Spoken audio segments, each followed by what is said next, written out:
Imagine living your life after 50 and feeling energized and excited about your future. Welcome to the Women in the Middle podcast, the podcast for women who are ready to figure out what they want and create the life they deserve. Here's your host and master certified life coach, Susie Rosenstein. Hey there, in today's episode, we're talking about your changing empty nest. Let's go. Welcome back to the podcast Women in the Middle with over 1 million downloads and counting. I'm your host, Susie Rosenstein, your midlife transition and possibility coach, and I am so glad to be here with you again. So, wherever you are in your changing empty nest experience can be both full of challenges and excitement. If you're listening to this episode in real time, this is the time of year where there is a lot of change in your empty nest status. So that is what we're talking about today. The ins and the outs, the comings and goings in and around your empty nest situation, and how you're managing it all. But just quick, I want to make sure you know about how you can stop wasting valuable time feeling stuck and do something about it. It is so frustrating when you know you're meant for more but are just spinning and wondering when something is going to change. That was me. I totally get it. Here's the thing though. I can help you get unstuck. But you can't just sit there waiting for something amazing to happen in your life. You have to do something. This is exactly why I created the Women in the Middle Academy, to help you get unstuck and excited about your life again.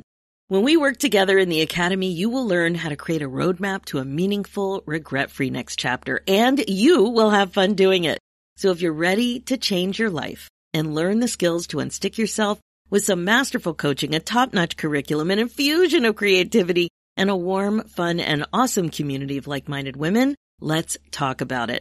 I would love to be able to help you get unstuck and be happier than ever before. One thing is for sure. If you don't do something different, nothing will change. If you want to make sure you're on the path to the other side of stuck, take the first step and book your free, no-obligation momentum call at www.womeninthemiddleacademy.com, and we will chat and see if the Academy is a good fit for you. And one more thing, I am also excited to invite you to amplify your listening experience with the podcast by having more of a book club experience with all of the midlife stuff we're talking about here on the show. Every month we focus on one podcast episode, then we share experiences and talk about how to apply what you learned in that episode to your actual life.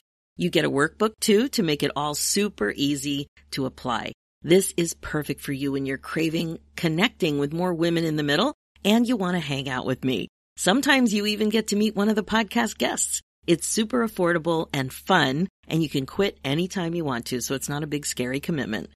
To join the Women in the Middle Podcast Club, just go to SusieRosenstein.com and click the Podcast Club tab, and you'll see the Podcast Club button right there, and away you go.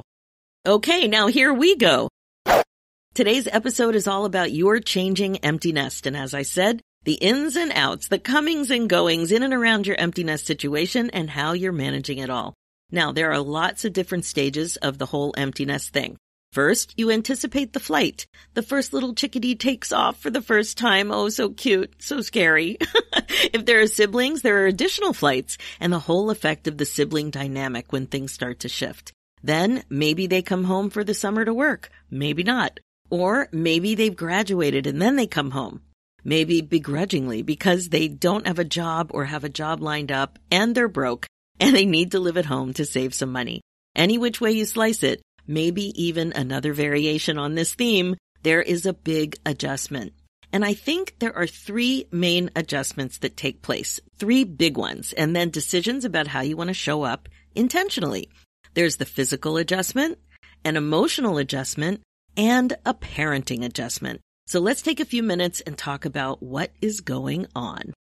First, the physical adjustment. This one hits you in the face pretty quickly. They come home with a lot of stuff. Old stuff you know what to do with, and new stuff that you have no clue what to do with. And it takes some time to figure it all out, to move things around, to make decisions. So sometimes it's like a little bit of stuff because maybe they moved out of a dorm, or it's a ton of stuff because they were actually in an apartment. So is the stuff going to be here for a little bit of time and then go back with your kid wherever he or she goes next? Or are you stuck with it? I'm just thinking about the single bed graveyard in our basement. We got to get rid of those single beds. It's like they left with a single bed, but of course that didn't last that long. And where's it all going to go in the meantime? Where is it going to go? The garage, the basement? Who knows? When it happened in our house, it ends up at the front door. It always ends up at the front door. We have an open concept Brady Bunch kind of house. And when you walk in, there's this living room, dining room, and kitchen with a long hallway. And that's where whole apartments have ended up in this in-between phase. Bins, dressers, beds, hockey bags, kitchen stuff, bedding, desks, all of it. The kids take their stuff, their day-to-day clothing, like their immediate stuff. They take that to their rooms and their computer, of course, but that's it. The rest just sits in the middle of the house for a few days to a few weeks until everything gets sorted or until you lose it. And then there's the linen closet. Oh my God, more bedding. Is it queen? Is it double? And the extra towels that don't match anything. And it all gets thrown into that closet, folded in wonky ways. It doesn't line up. It doesn't match anything. I don't know. Has this happened to you? I'm remembering the advice that Shira Gill shared on episode 340 of the Women in the Middle podcast called Organize Your Home, Life, and Mind. And she advised on this topic to keep the matching sheets in the closet in the bedroom that they go in. Someday I will do just that. It is such a good idea. And then there's the reality of your routine and where you're going to bump into your kids. You know, the kitchen and the car. Those are the big areas that there's a bump. You might, not be on the same schedule, or you might both want to be making coffee or taking the car at the same time. And then there's this. Do your young adults appreciate your higher end appliances and nice cookware? Remember, they come from student housing of some sort, and they're used to student stuff, not nice pots and pans, not nice cooktops. You know what I mean?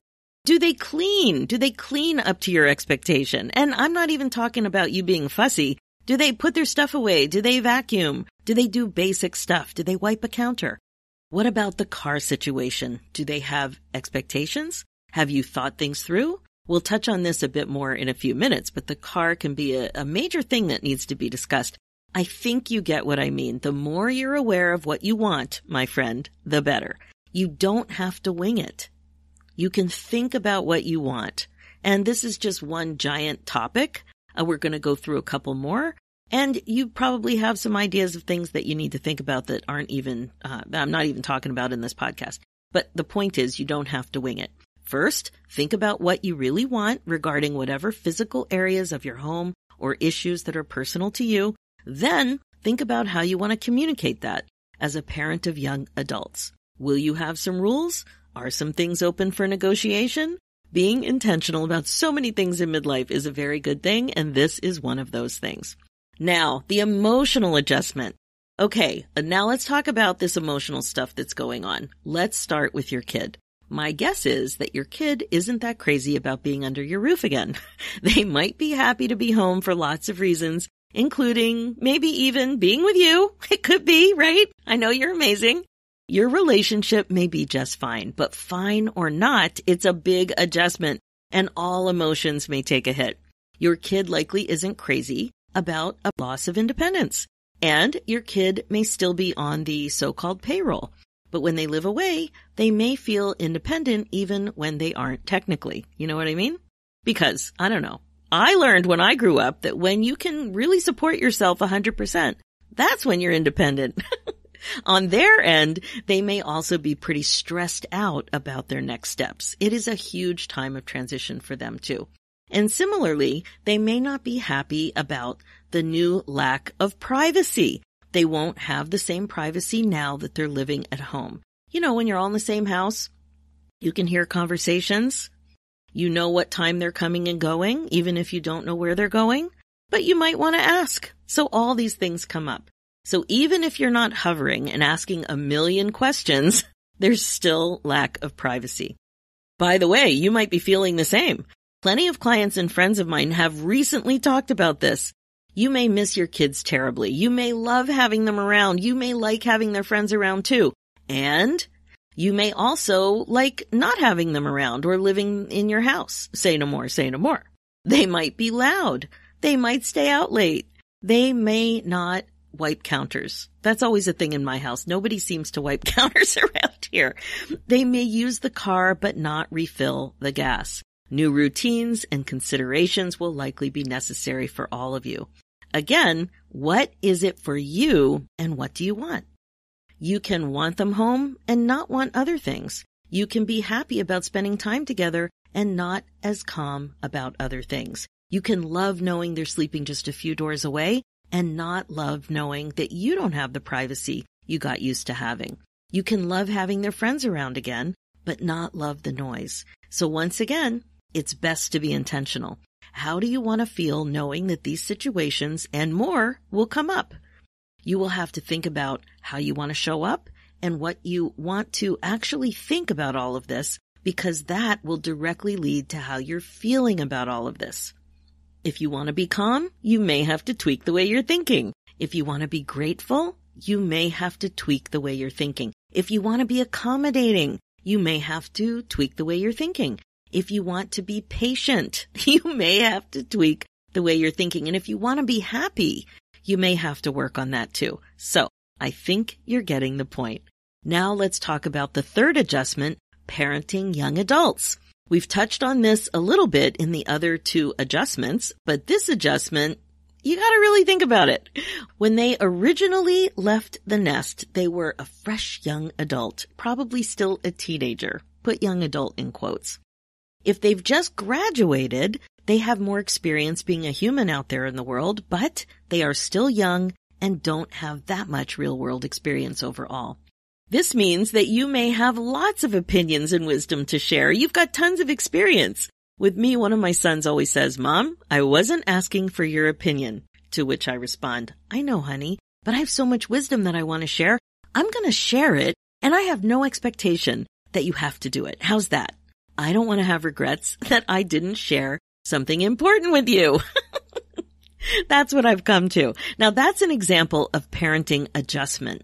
When they were younger, I had lots of expectations that they would listen to my advice. This is the kind of thing that you're going to want to think about how you want to show up.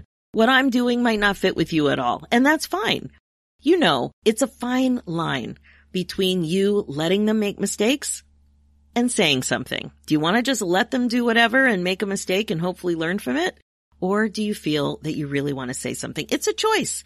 It's the same thing when they don't live with you, but you usually aren't as privy to what's going on, the details. It's not under your nose. It's not in your home. You're not as aware. So there's the forest and the trees. The forest is your philosophy of how you want to parent your kids at this age and stage. And if you're married or have a parenting partner, are you in sync? Like, how much direction or advice do you want to give in advance? For example, only when asked or not? How comfortable are you with your kids making mistakes and then hopefully learning from them, like I mentioned? For example, with relationships, with jobs, that kind of thing. You have to really think about, how do you want to show up as a parent of a kid this age, a young adult? And then there's the trees. What expectations do you have about your kids living with you right now? Do you expect them to pay rent at some level? What about paying for other things like car insurance or gas? And their phones and internet, any of that stuff. What are your expectations for how long it's okay for your kids to live with you without paying rent? When they're employed, do you have expectations? Do your expectations change when they're employed and live with you? What about when they come home late at night? If you have an alarm or a dog, does the noise from the transition of them coming home wake you up? And if so, is that a problem? What about the sleeping arrangements with friends and girlfriends and boyfriends? And what about helping with chores like cutting the lawn, walking the dog, cleaning their bathroom? Do you think that they should save a certain amount of money before they move out? And if so, how do you talk about that? Do you make a suggestion? Do you make it a rule? I can't imagine making it a rule, but you know what I mean. Like, how would you have that kind of conversation if it's something you really, really believe? And so on, and so on, and so on. There's tons of examples, and they're totally personal to your situation, your personality, the way you grew up, all of it. There's no right or wrongs here. Ask some of your friends and family what they think, and you're going to hear answers all over the map. The important thing is to be intentional. Where are you on these issues? Are you in sync with the other parent or parenting partner if necessary? How will you handle these issues as parents if you're not in sync, or if your young adult doesn't agree or has issues with your expectations? what's negotiable and what's not negotiable. Like the other examples, to be intentional, you have to know what you think and what you want, and then you look at the gap. Do you like your reasons for thinking and feeling this way? If it was something that you grew up with, are you just thinking it on autopilot? Or do you really believe it? Is this really what you want? That kind of insight and connection will help you sort these things out. In the end, it's a period of transition that can be both challenging and wonderful. So to summarize, you've got the physical adjustments of this transition, the emotional adjustments, and the parenting of young adults adjustments. There's a lot going on in this transition. Maybe they're just coming home for the summer. Maybe they graduated and they're coming home and they're in between. Whatever it is, ask yourself, how will you show up, and make sure that you do some regret proofing so that you can enjoy this unique phase of life. It is fleeting. The next phase after this one, when they've really launched, it's pretty different. So my amazing women in the middle, make the most of this. Have some fun and be grateful for the time that you have with your amazing kid. That's it for this episode. As you know, this podcast is all about how to love your life again after 50. It's really all about coaching you to be more intentional and to incorporate mindfulness into your life as a regular practice. This is how you put yourself on your agenda. My focus as your midlife coach is to help you get unstuck, clear, and focused on your current values and priorities so that you don't have regrets. I can help you create the success you're looking for. I would love to be able to help you get unstuck and be happier and more fulfilled than ever before. So go ahead and book your momentum call at www.womeninthemiddleacademy.com and we will chat. I'm also excited to invite you to download a copy of Top 10 Tips to Reimagine Your Life After 50. It's free and it's super useful when you're looking for some journal prompts to start thinking about who you are, what you want, and what is really possible. Head over to SusieRosenstein.com/10 questions. And it's the number 10 questions. And finally, for show notes and links, head over to SusieRosenstein.com and click the podcast tab and look for episode 356. You'll also see links there for the new show, Women in the Middle Entrepreneurs, so you're not going to want to miss that one either. You'll see links there, and it's also on iTunes and Spotify and all the places. Thank you so much for listening. It's time to put yourself first, one thought at a time. I'm Susie Rosenstein, and I'll talk to you next week.